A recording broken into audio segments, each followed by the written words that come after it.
Boa noite, então, novamente. Sejam bem-vindos a essa nova disciplina, Engenharia de Conservação do Solo e da Água. Meu nome é Leandro. Eu estou entrando agora, né, começando no Instituto Federal do Sudeste de Minas. Eu fui chamado recentemente para esse concurso.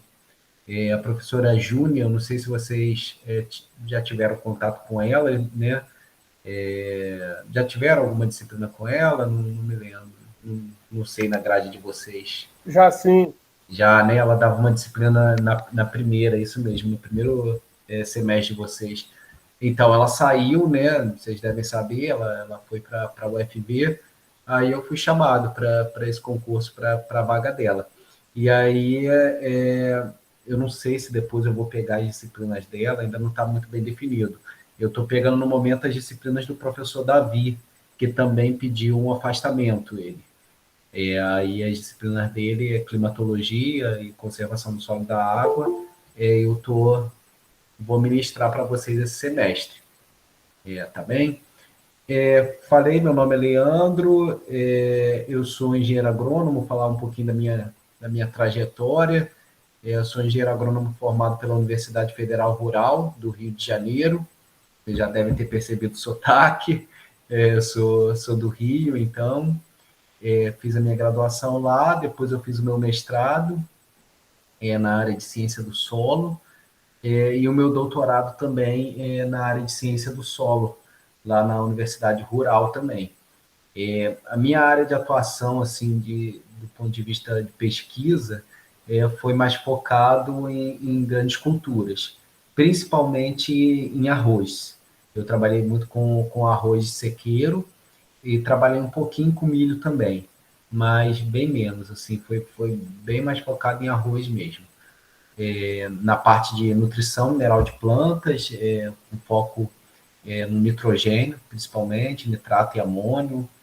Trabalhei bastante com esses nutrientes. Vou liberar aqui, a Aline pedindo também para entrar.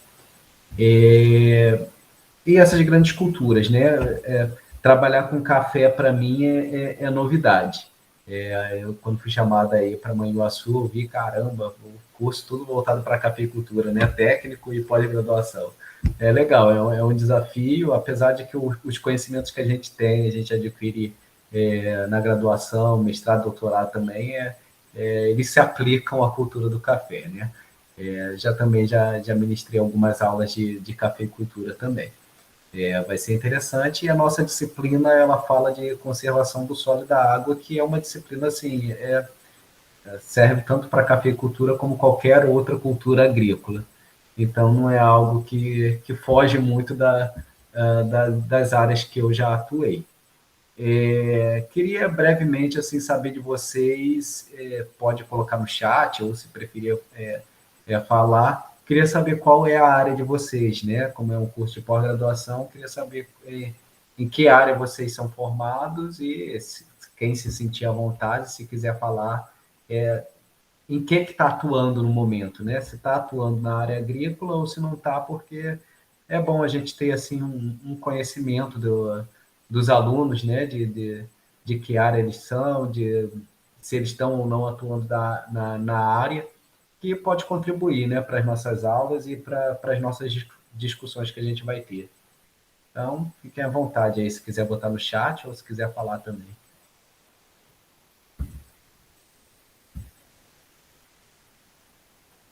Não precisa ficar nervoso não, gente, se todo mundo querer falar ao mesmo tempo.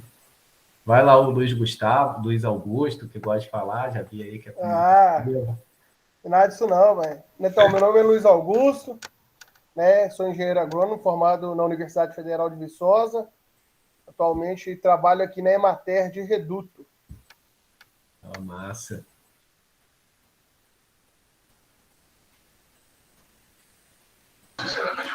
Professor, meu nome é Highlander, sou formado em administração, mas eu nunca atuei em nada relacionado à agropecuária ou Legal. agricultura. Mariana, formada em ciências biológicas, legal. Robson Genésio, de que área que vocês são?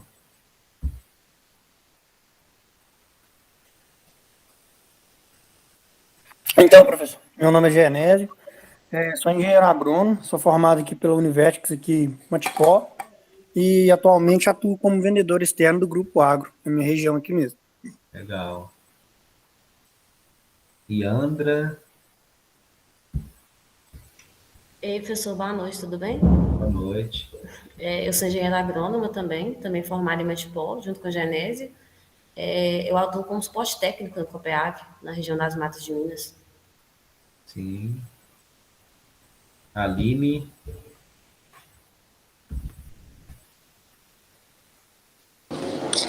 Boa noite.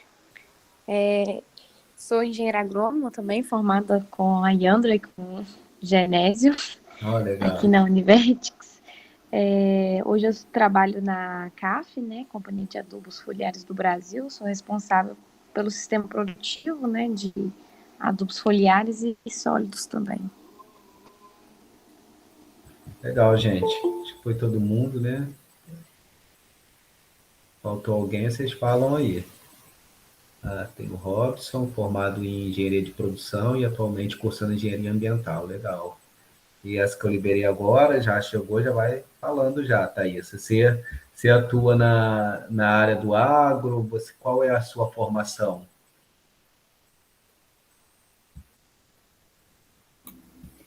Oi, é comigo que tá falando, professor? Que Isso. um pouco. Chegou, já coloquei aí de cara. Eu sou agrônoma, formei na UFV, eu já trabalho com café faz 2 anos, eu atuo numa revenda e eu tenho uma experiência, eu considero que eu tenho uma experiência boa, porque eu vivo café todos os dias, né? É claro que aprendizado a gente tem sempre, que a cada visita, mas eu já tenho um pouco de experiência na área. Meu pai é cafeicultor, né? Então, desde pequena eu vivo esse mundo do café, mas é no dia a dia mesmo, convivendo com outros produtores, que eu aprendi mais. Trabalhando mesmo, que eu aprendi mais sobre café. Sim. Legal, legal, gente. Muito legal saber aí a área de formação de vocês. É porque eu já tinha pedido para o pessoal já se apresentar assim brevemente, Thaís. Aí, na hora que você entrou, já tinha acabado já todo mundo aí. Por isso que eu já te chamei. Ah, não, tá joia. Eu até procurei o link, eu tô no Siga A assistindo aula, mas eu não assisti, eu tava meio perdida agora no grupo. Então, pois é, eu também tô começando a usar aquela plataforma ali, mas de qualquer forma eu vou passar a deixar o link ali antes. Eu estou gravando a reunião, mas depois eu vou botar ali também a gravação, mas eu fiquei realmente com medo disso, porque eu criei um grupo e pedi para o professor Gabriel passar para os alunos, mas eu vi que não entraram todos os alunos, né? Então, eu vou ver ali onde que eu posso colocar também o link antes das nossas aulas. Aí foi isso. Nem todo mundo entrou nesse grupo. Aí eu joguei o link lá no grupo. Mas que bom que você conseguiu aí, né? Mas imagino que vai ter alunos aí que não vão entrar, né? Porque não tiveram o link. Mas eu vou passar a colocar, então, antes lá. Beleza, então, gente, pessoal. Muito legal saber a área de vocês. A maioria aí já atua na área. A maioria também é engenheiro agrônomo, então eu sou engenheiro agrônomo também, como já tinha me apresentado, mas eu nunca atuei nessa área de cafeicultura, por exemplo. Então, a Thaís aí que atua na área e outros aí, né, pode enriquecer bastante as nossas discussões, como quando tiver voltada mais para a cultura do café. Mas a nossa disciplina é uma disciplina um pouco mais generalista, né? Conservação do solo e da água, ela aborda todos os aspectos que sejam interessantes tanto para a cafeicultura como qualquer cultura agrícola. E assim como vocês, a maioria são engenheiros agrônomos, vocês vão ver que muitas das nossas discussões, muito do que a gente vai falar aqui nas aulas, já foi visto por vocês, né? De certa maneira. E a gente tenta aí aprofundar alguns aspectos, né? Tendo a consideração de que alguns estudantes não são propriamente da área, então a gente precisa abordar aspectos conceituais básicos, né?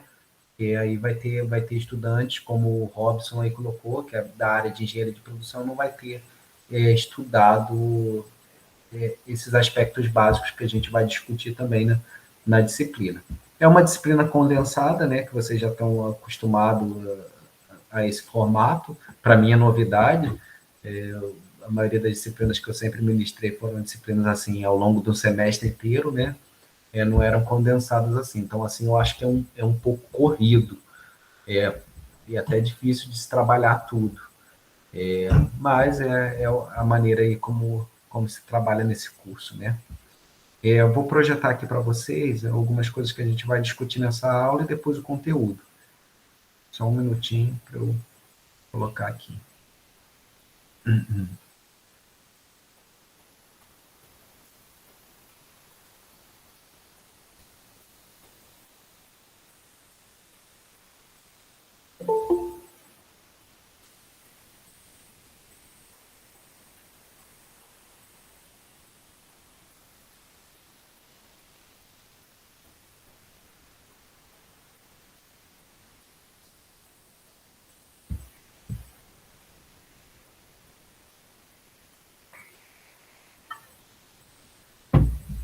Então, vocês estão conseguindo ver aí o plano de ensino?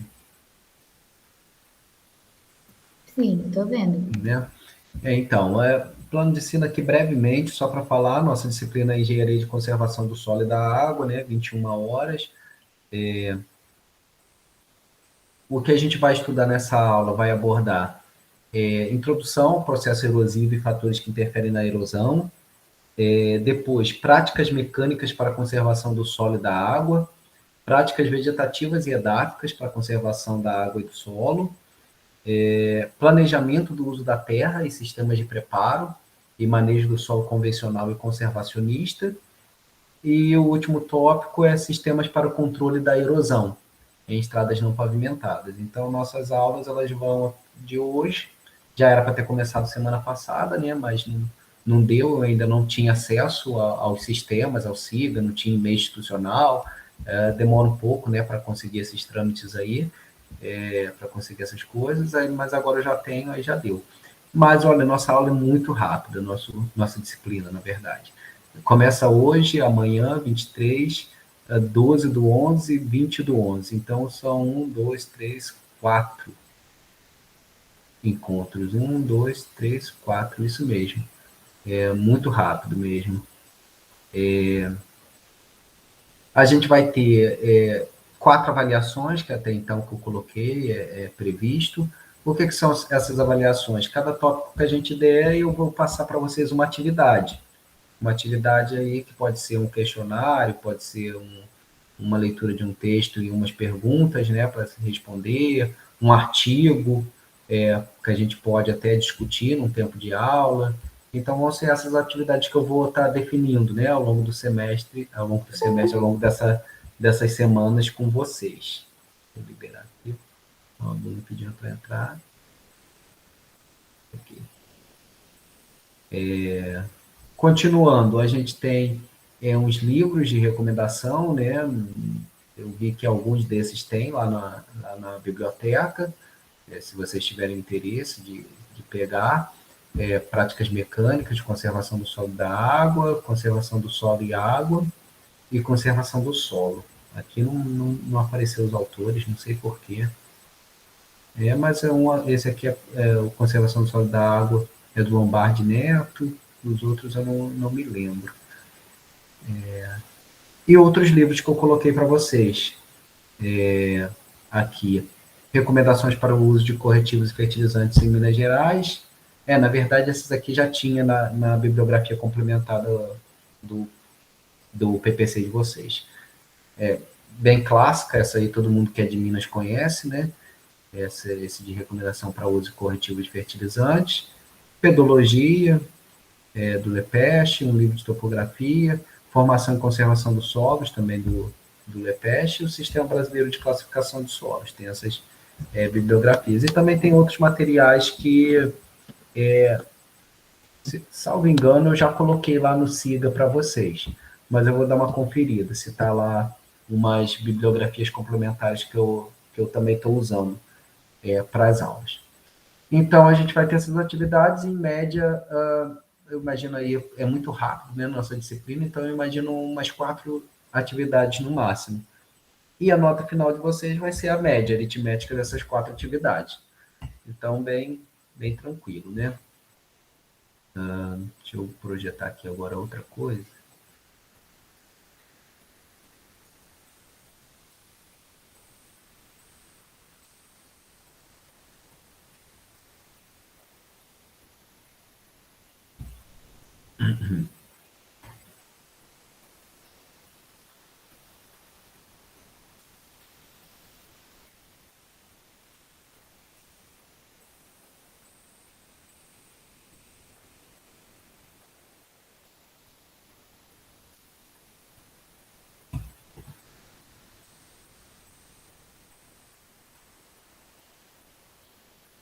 Bem, esse aqui é o plano de atividades, né, pedagógicas para esse ensino remoto, né, o PAPR.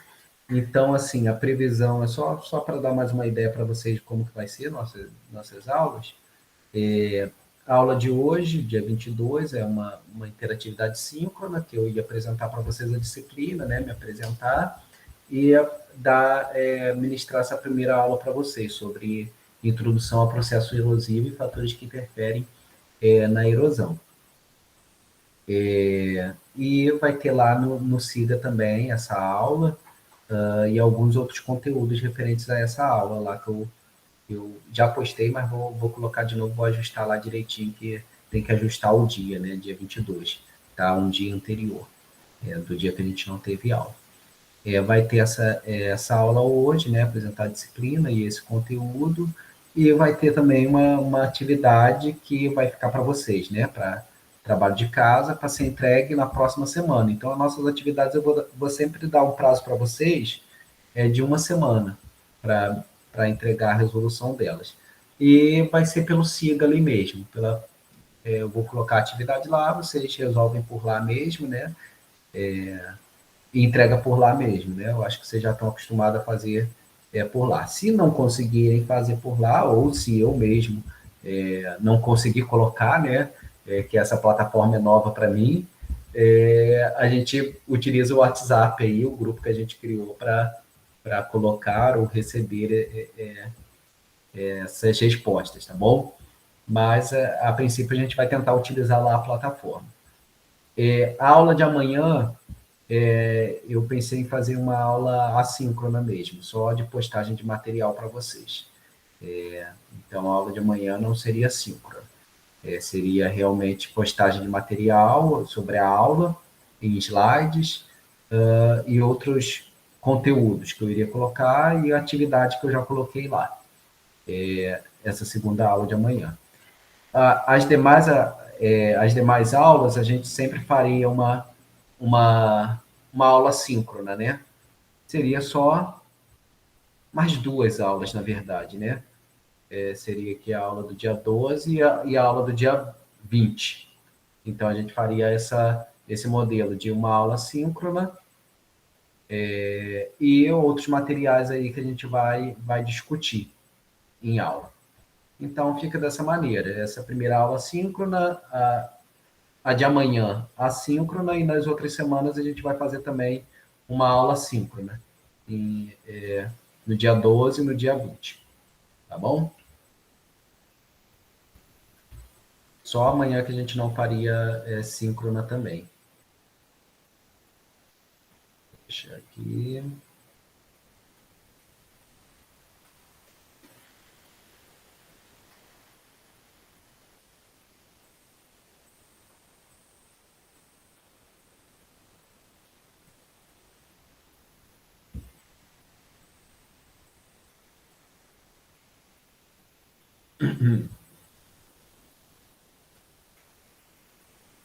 Bem, vamos à nossa primeira aula, então. Estão vendo aí a projeção? Tudo bem?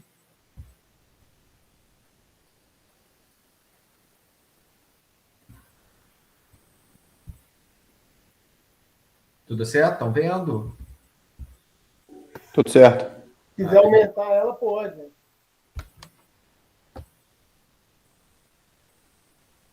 Então, vamos seguir, então. Essa primeira aula, então, a gente vai abordar a erosão do solo, né?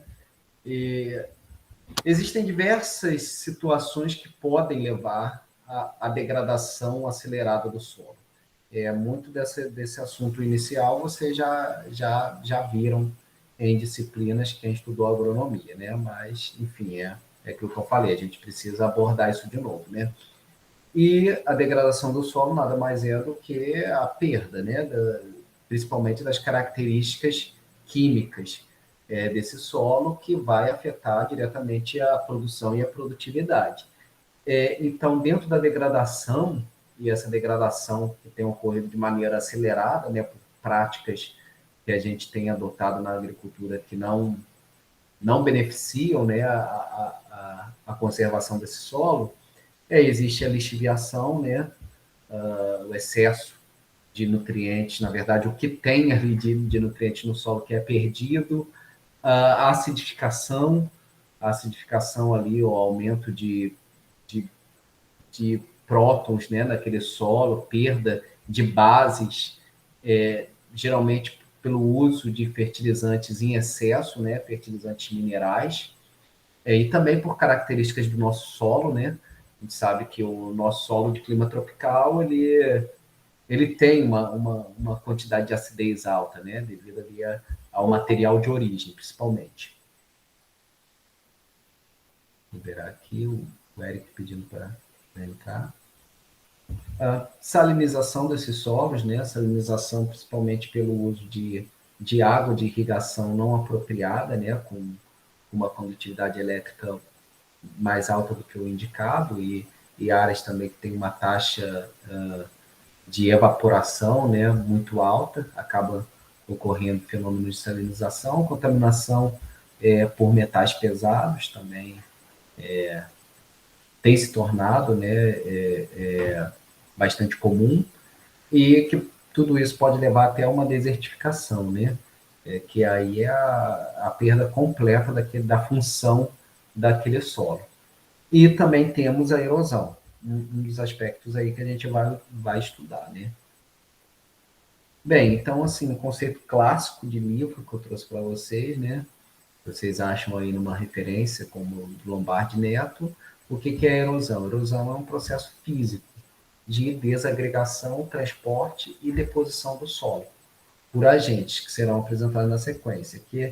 Que agentes são esses? Os principais agentes causadores da erosão é a água e o vento, né? E que a gente acaba denominando de erosão hídrica ou erosão eólica, como o próprio nome diz. Então, é um processo de quebra daquela estrutura do solo, né? Se esse solo tem uma estrutura, né? Porque às vezes o solo já está tão afetado que ele já perdeu até a estrutura básica dele ali. E aí é um processo físico dessa desagregação, transporte e deposição em outro lugar. Quais são os prejuízos dessa erosão? Bem, como princípio aí, primeiro a gente vê a perda da camada fértil do solo. Então a gente sabe que o solo nosso ali, ele tem 20, 30 centímetros, que é a camada mais fértil, que é a camada que a gente está adubando frequentemente, ou que a matéria orgânica está se decompondo e fornecendo nutrientes para o solo. Se eu tenho ali uma erosão no transporte dessa camada, eu estou perdendo ali os nutrientes e estou perdendo dinheiro, né? Tudo aquilo que a gente aplicou, todos os fertilizantes estão sendo perdidos.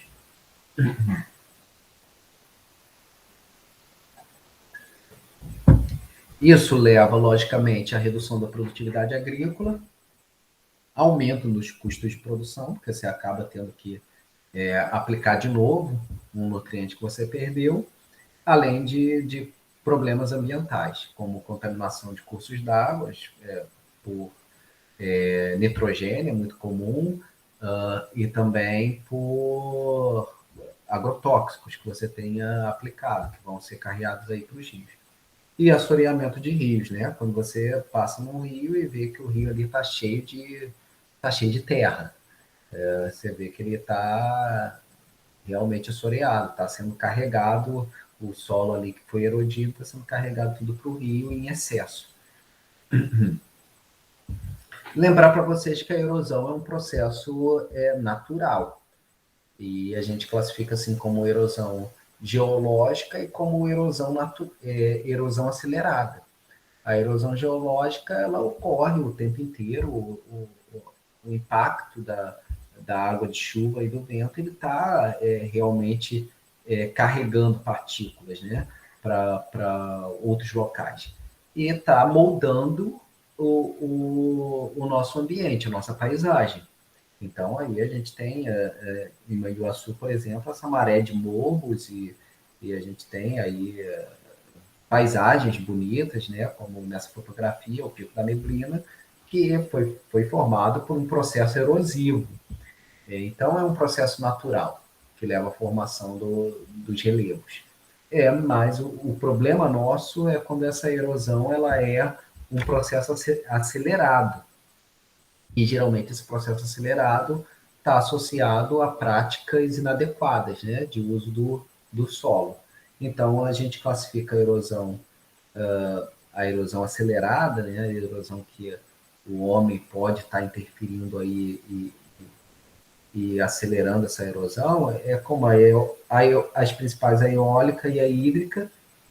A eólica ela é muito menos comum, assim, não atinge a gente por estar num país tropical, né, que as chuvas são muito mais intensas, a eólica não impacta assim, negativamente a nossa agricultura. A que impacta realmente é a erosão hídrica. E ela se divide aí, é classificada nos livros como laminar, em sulcos e em vossorocas. Ok? Até aí a gente simplesmente abordou aí a definição, né, conceitual de erosão. Essa erosão ela é um processo geológico, mas o problema nosso é a erosão acelerada. Ok? Continuando. Então, a erosão hídrica ela vai predominar no nosso país, e principalmente em regiões que têm precipitações pluviométricas altas, né? Que é muito comum em toda a nossa região de Minas, Rio de Janeiro e outros estados aqui do Brasil em geral, né? Que são o verão com chuvas concentradas, né? Muito fortes, que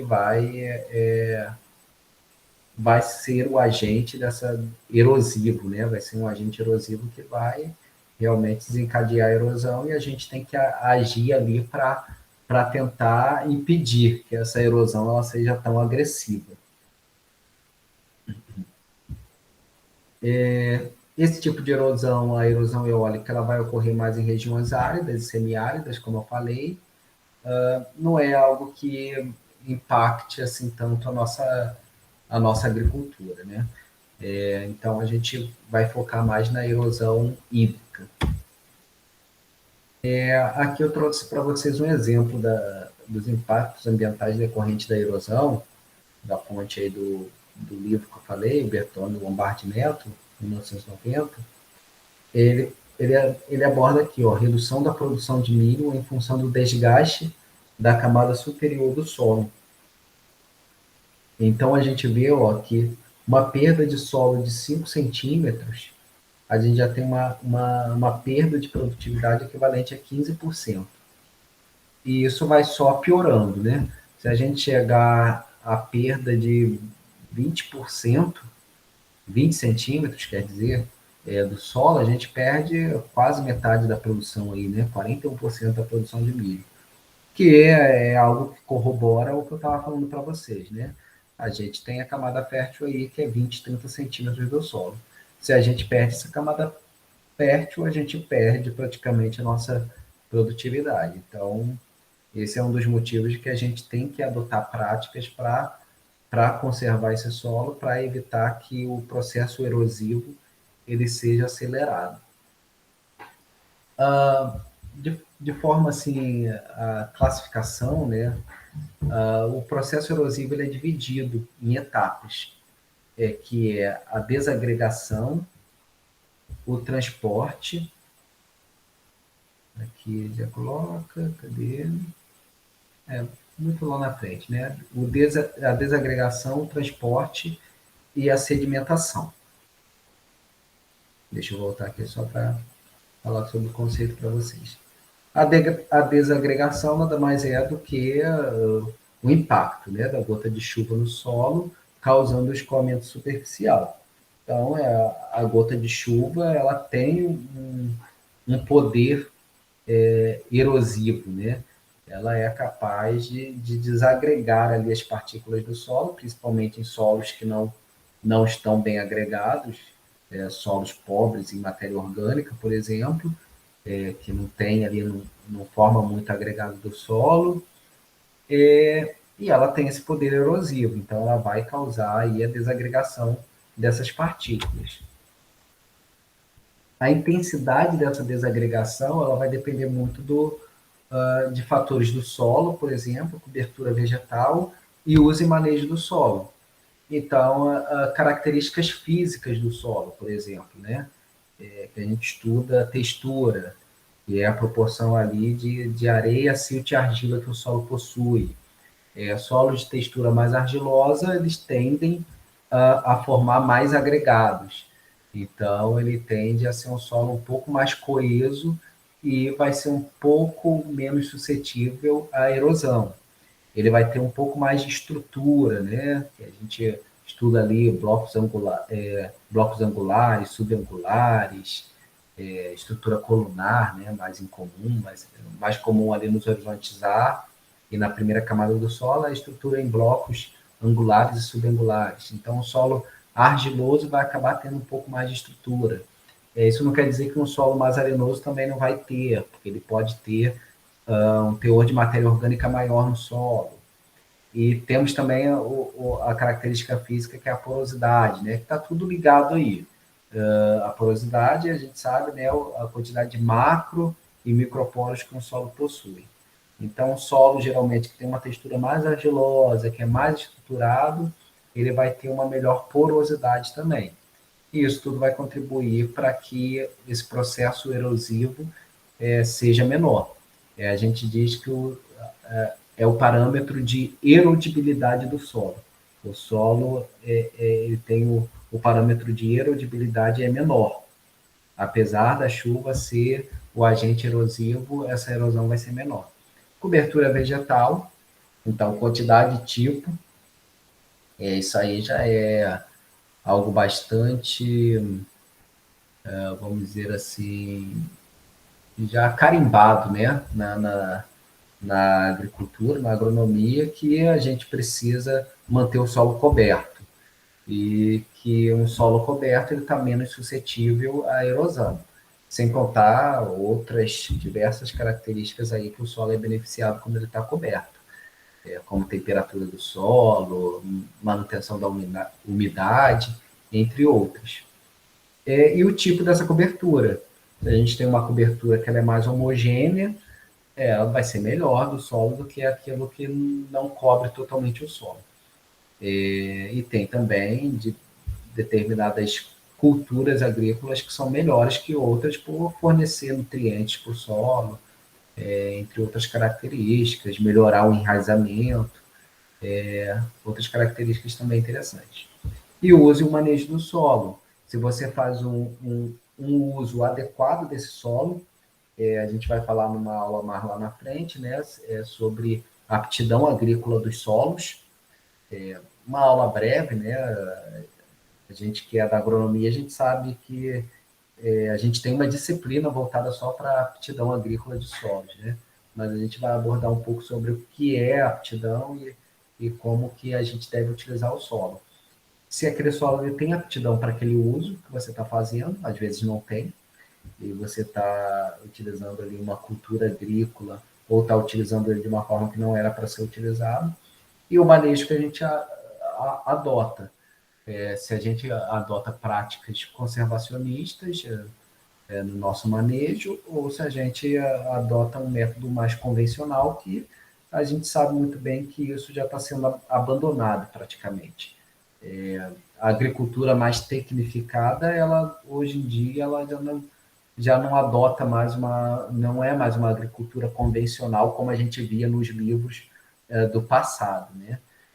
Hoje a gente já passou a incorporar muitas práticas conservacionistas no nosso manejo.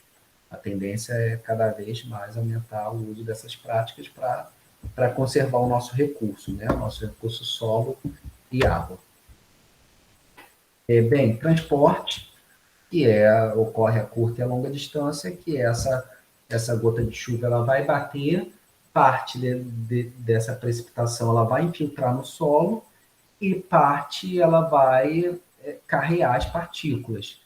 Vai chegar ali naquela saturação do solo e vai carrear o que a gente chama da enxurrada, né? E esse transporte ele pode ser a curta ou longa distância. Quando isso depende muito do relevo da área. Se a área é uma área mais declivosa e tem um comprimento de rampa maior, vai percorrer longas distâncias e pode ser muito pior do que se for a curta distância e o relevo for menor. A gente vai discutir esse aspecto também do comprimento da rampa, né? Na erosão e no transporte de solos. Aqui, né, uma cena clássica de um dia chuvoso que a gente vê e a gente acaba vendo essa enxurrada, né? Todo o solo indo embora ali, a camada mais fértil que a gente tem, os primeiros 5 centímetros e o dinheiro indo embora também, né? Você fez uma aplicação aí de nitrogênio, potássio, que são facilmente lixiviados, eles vão ser transportados nessa água de enxurrada e vão enriquecer, na verdade, o rio ali, né? Vai eutrofizar o rio.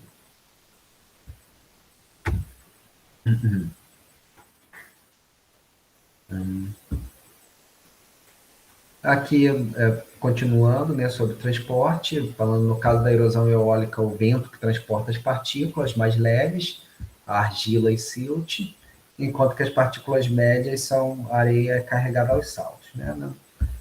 Só fazendo essa colocação, que o vento acaba tendo um poder erosivo menor, acaba sendo mais difícil para ele transportar partículas maiores, né, como a areia, que são um pouco mais pesadas, a não ser que seja uma ventania.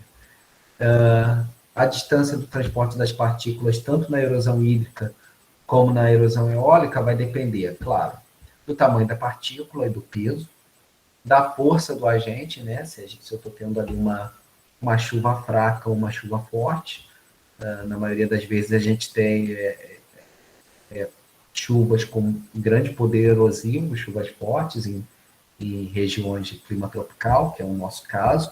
Topografia do terreno, obviamente, isso vai implicar muito. Então, a região de vocês aí é uma região de relevo bastante acidentado. Então, a gente tem a gente tem esse relevo que beneficia um processo erosivo, né? E a presença ou ausência de obstáculos. Então, se eu tenho obstáculos ali, pode ser um obstáculo físico, uma barreira física que eu faço através da construção de terraços, ou então por meio de vegetações, ou então práticas associadas, que é o que a gente vai discutir, que é o mais recomendável, né? A gente associar tanto práticas de caráter edáfico, físico e vegetativo, para a gente conseguir reduzir o processo erosivo ao máximo, isso vai também dificultar o transporte dessas partículas. E a deposição, que é a última fase, né? Que é as partículas elas foram primeiro desagregadas, foram transportadas e elas vão ser sedimentadas em algum lugar, ou no relevo, na parte do relevo mais baixo, ou no rio, né? Se tiver algum rio próximo, vai tudo para o rio e vai assorear, né? Causar um processo de assoreamento dos rios. E é um grande problema também, né? Diminui ali o fluxo de água e prejudica principalmente as cidades, né? O abastecimento de água nas cidades. E aí tem que ficar fazendo dragagens daquele rio, né? Você não corrige o problema ali em loco, que é você parar o solo onde ele deve estar. Você só fica ali resolvendo o problema do assoreamento do rio, que acaba sendo muito custoso e não resolve o problema. Eu, atualmente, estou morando no Mato Grosso do Sul, em Naviraí. Eu era concursado aqui no Instituto Federal do Mato Grosso do Sul, só que na área de técnico de laboratório. E por isso que eu fui assumir esse concurso aí, que eu estava tentando um concurso como professor. Aqui vocês conhecem a região de Bonito, né? Bonito é uma região realmente fantástica, que tem assim, uma área ainda bastante preservada, né? E tem rios incríveis, assim, que você faz mergulho. Provavelmente, não sei se vocês já vieram aqui ou já viram, você faz mergulho, assim, em rios cristalinos, né? Que você vê os peixinhos ali, tudo. O que está acontecendo é que a agricultura ao redor está se intensificando muito, a expansão da área agrícola aqui de soja e milho, e tem se aproximado cada vez mais desses redutos ainda, dessa área bem preservada de Bonito, ali, de Jardim. E tem, assim, uma mata, né, preservada ao redor, mas já foi desmatado muita coisa. E, assim, tem muitos produtores que a gente sabe que a fiscalização ambiental e fiscalização ligada à assistência técnica, né? Tem aí cadê o Luiz Augusto para complementar, se ele quiser. A gente sabe que essa fiscalização é fraca, né? O nosso atendimento é fraco, na maioria dos estados, e aqui da mesma maneira. E muitos produtores nessa região estavam produzindo sem fazer nenhum terraço, sem respeitar nenhuma curva de nível. Então, chega essa época de chuvas intensas, agora final do ano, estava ocorrendo uma erosão muito forte, e para onde que estava indo todo esse sedimento transportado? Para os rios, para os principais rios aqui turísticos, né? O Sucuri, o Rio da Prata, e acabava ficando totalmente turvo esse rio. Então, você vê aí que a agricultura ela está impactando diretamente também no setor de turismo. Então, isso está causando aqui uma grande briga entre os setores. São dois setores de extrema importância para o Estado, né? A agricultura aqui é fortíssima, principalmente a monocultura da soja e do milho, grandes propriedades bem tecnificadas, e que tem condições de fazer a conservação do solo e da água. Não fazem, às vezes, por, não sei, né? Para diminuir os custos aí, mas está impactando outra área de extrema importância para o Estado, e que também gera um lucro grande, né? Gera uma movimentação grande de dinheiro, que lá tudo é bastante caro. Mas, enfim, só para dar um exemplo da importância da gente ter esse cuidado, né? E que a maioria dos estados, a maioria dos produtores acabam tendo hoje em dia esse cuidado. Infelizmente, é uma parcela que ainda precisa se adequar, né?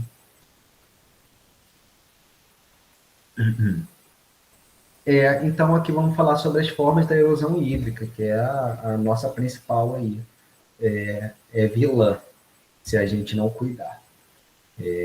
Então, a erosão hídrica ela pode ocorrer de 3 maneiras, que é a erosão laminar, a erosão em sulcos e a erosão em vossorocas.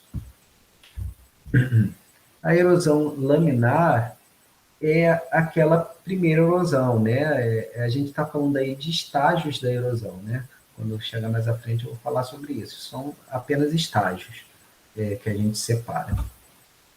Então, quando a gente vai numa área e vê uma erosão ali em pequena escala, em que você está vendo pequenos sulcos no solo, nada muito profundo.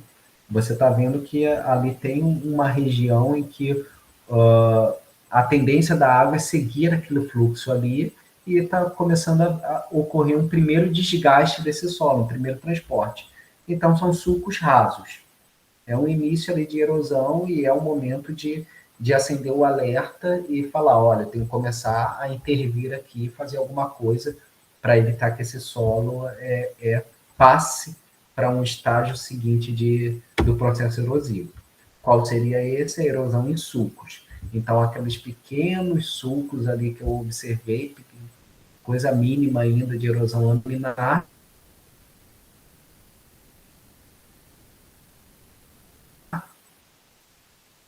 uma erosão em sulcos que já é uma profundidade maior. Geralmente aí se fala em sulcos de profundidade acima de 5 centímetros, algo desse tipo.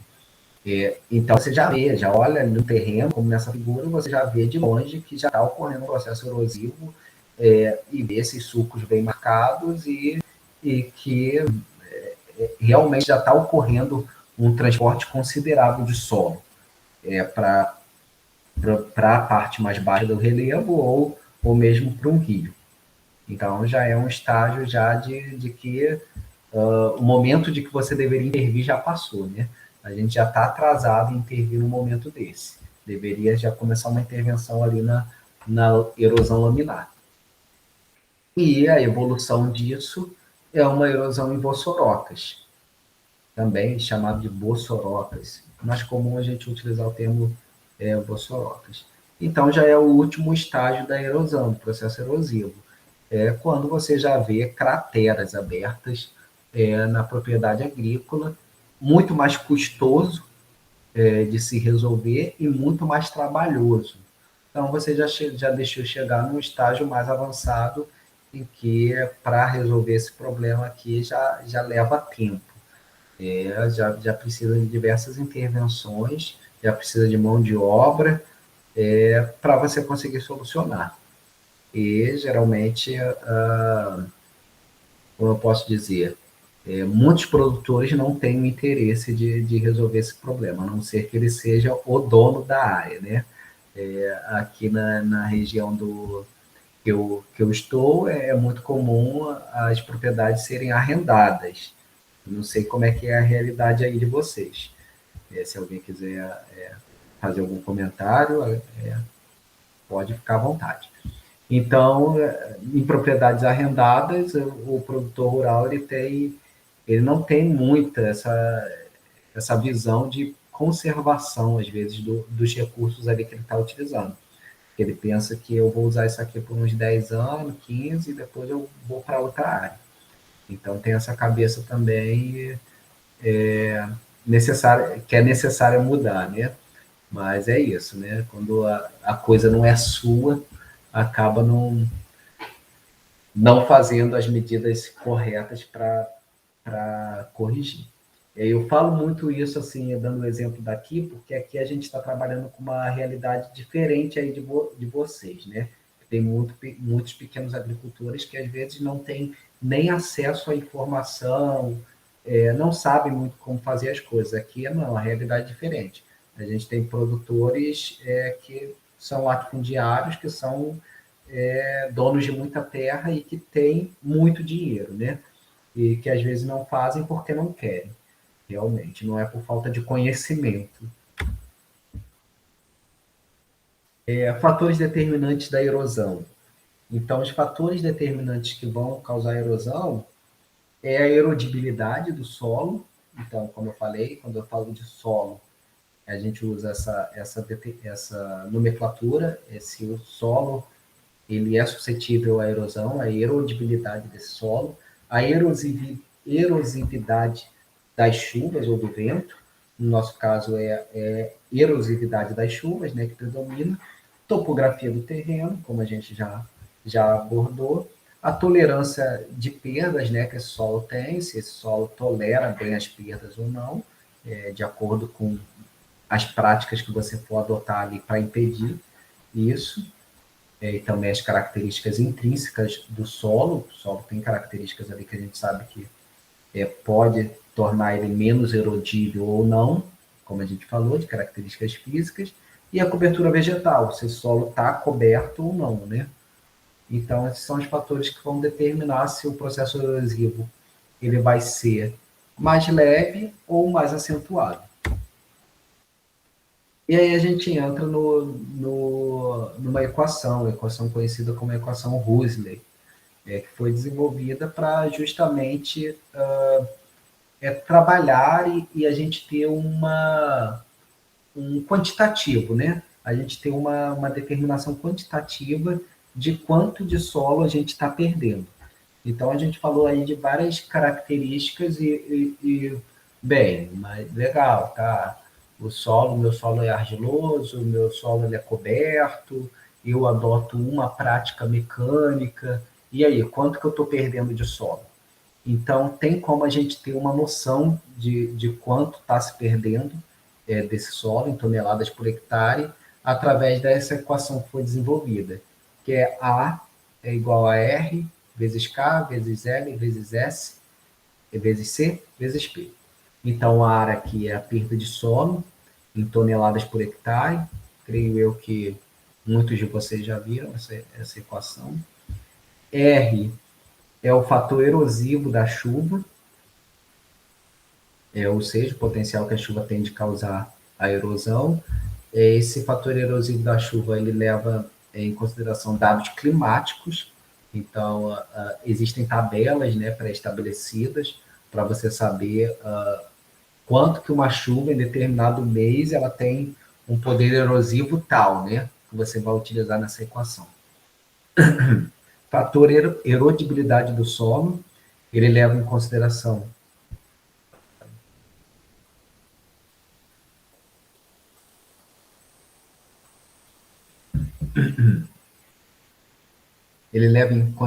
aqui se esse solo ele tem uma capacidade de resistir ou não ao processo erosivo. Então, da mesma maneira que eu te falei que eu falei que existe para a chuva, existe para o solo também. Um solo das diferentes texturas e características, se ele é mais suscetível à erosão ou não. O L é o comprimento da rampa, que nada mais é que o relevo, né? O relevo tem ali uma declividade e a gente chama aquela declividade ali total de rampa, de quanto que vai ser esse comprimento, a declividade do terreno também é levada em consideração, o fator uso e manejo do solo, como eu utilizo esse solo, e a adoção ou não de práticas conservacionistas. Então, todos esses parâmetros a gente vai utilizar para calcular essa equação e determinar se esse solo está suscetível a uma perda grande ou não, se as práticas que eu estou adotando estão sendo suficientes para eu evitar a perda de solo. Ok? Bem, aqui é só para discutir brevemente alguns aspectos dessa equação. As chuvas é o fator R, erosividade, então a gente vai considerar diversos fatores para esse cálculo, como a intensidade, duração, quantidade total, frequência, distribuição e energia cinética. Depois eu vou dar uma olhada se eu acho essas tabelas para o estado de Minas Gerais, ou se vocês têm conhecimento também. Eu conheço essas tabelas para São Paulo e para o Rio de Janeiro, e tem quais os parâmetros que eu vou utilizar, né? Para a gente calcular aí a perda de solo. Se eu achar para Minas Gerais também, a gente pode fazer uma atividade desse tipo, de cálculo de perda de solo. A erodibilidade do solo vai considerar, como a gente já falou, tipo de solo, características físicas desse solo. O comprimento da rampa irá influenciar na velocidade de escoamento, e aí o comprimento da rampa também tem tabelas também dando uma noção, e tem um cálculo que a gente vai ver, né, para a gente poder calcular de que forma esse comprimento da rampa está interferindo. E a forma do relevo também, né? Como vocês podem ver aqui nessa figura, se o relevo ele corre de forma côncava, plana ou convexa, também vai interferir na forma que esses sedimentos vão ser transportados e na velocidade desses sedimentos. E o grau de declive do terreno, S, a topografia, influencia principalmente na função da declividade. Então, a topografia do terreno ela é calculada por meio dessa equação, né, para você chegar a esse fator S aí. Então, T, que é a perda de solo, voltou aqui.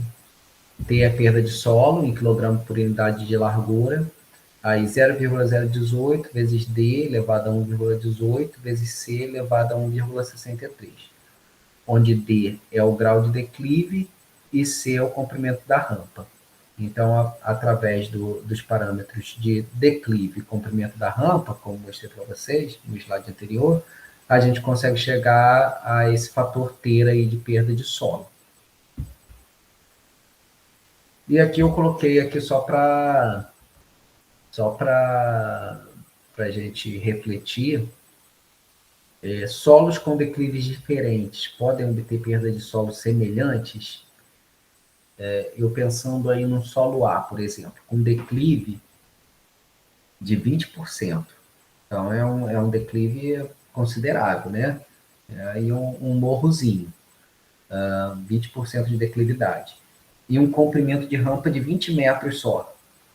Então, ele tem um declive acentuado, mas é curtinho, né? 20 metros. E um solo B com declividade de 1%. 1% a declividade que você nem sente, né? A cada 100 metros eu desço 1 metro.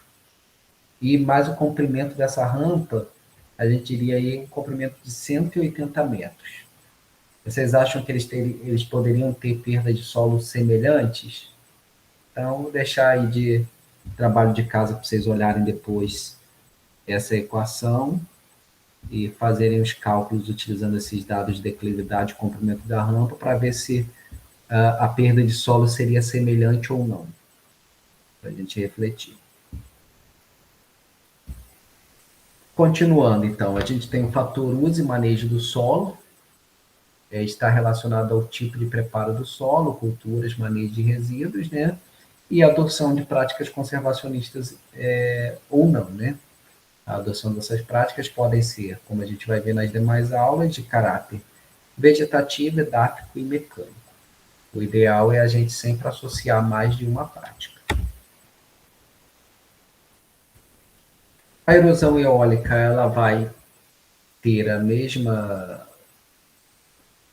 mesmas etapas que a erosão hídrica, como a gente falou, né, dividida em desagregação, transporte e deposição, e geralmente os trabalhos relatam que a ocorrência de ventos superiores a 13 km por hora, que eles já são suficientes para causar um salteamento, rolamento das partículas e a desagregação e o transporte desse solo.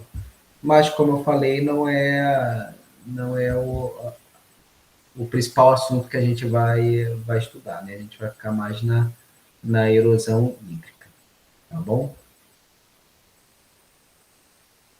É isso, pessoal. Não apareceu ninguém, nenhuma dúvida, ninguém falou nada. Vocês gostariam de acrescentar alguma coisa para essa primeira aula? Alguma observação?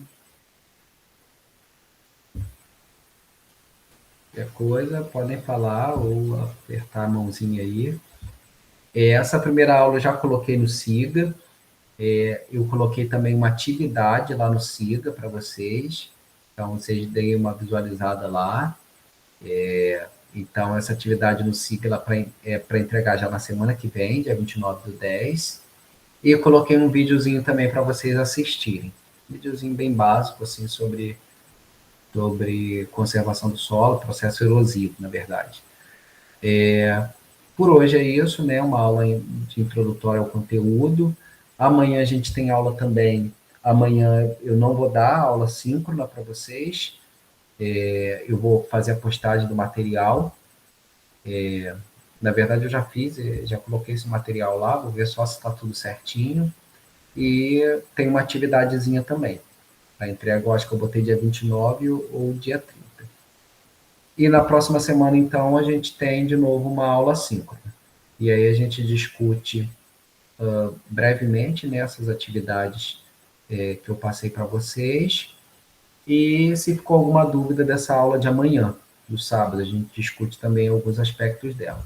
Eu decidi não colocar essa de sábado síncrona também, porque não ia ser num sábado, né? Eu imagino que ia ser mais difícil para vocês assistirem. Eu não sabia ainda como que ia ser a adesão, né, a essas aulas síncronas. Mas as próximas a gente vai ter uma aula síncrona por semana, tá bom? Espero que vocês tenham gostado e se ninguém tiver mais dúvida, a gente encerra por aqui essa aula de hoje. boa Professor, noite para você. boa noite, obrigada. Pode falar, Thaís. Não, boa noite, obrigada. Acho que uma última dúvida que eu teria existe alguns assim, milímetros de chuva numa terra descoberta, né? Sem nenhuma cobertura vegetal, pronta para plantio, arada. Quantos milímetros de chuva poderia chover para não ter erosão? Vamos dizer assim. Existe um. Então, vai ser todos aqueles aspectos da equação que vão ter que ser considerados, né? Então, mesmo que a chuva seja fraca, pode ser que, associada aos outros parâmetros da equação, né? Como a não adoção de práticas, como você colocou aí, vai entrar com um fator na equação, a declividade do terreno vai entrar na tabela também com um fator ali, né, com uma determinada quantidade a ser perdida. Então, a soma de todos esses fatores vai acabar tendo uma perda, né, vai impactar numa perda de solo. É claro que se for uma chuva fraca, vai ser uma perda de solo bem menor do que uma chuva forte nessas condições. Mas eu imagino que nunca vai dar zero, né? Vai sempre considerar uma perda ali com o somatório dessas outras características. Então, sempre vai ter. Não, tá beleza então. Obrigada. Nada.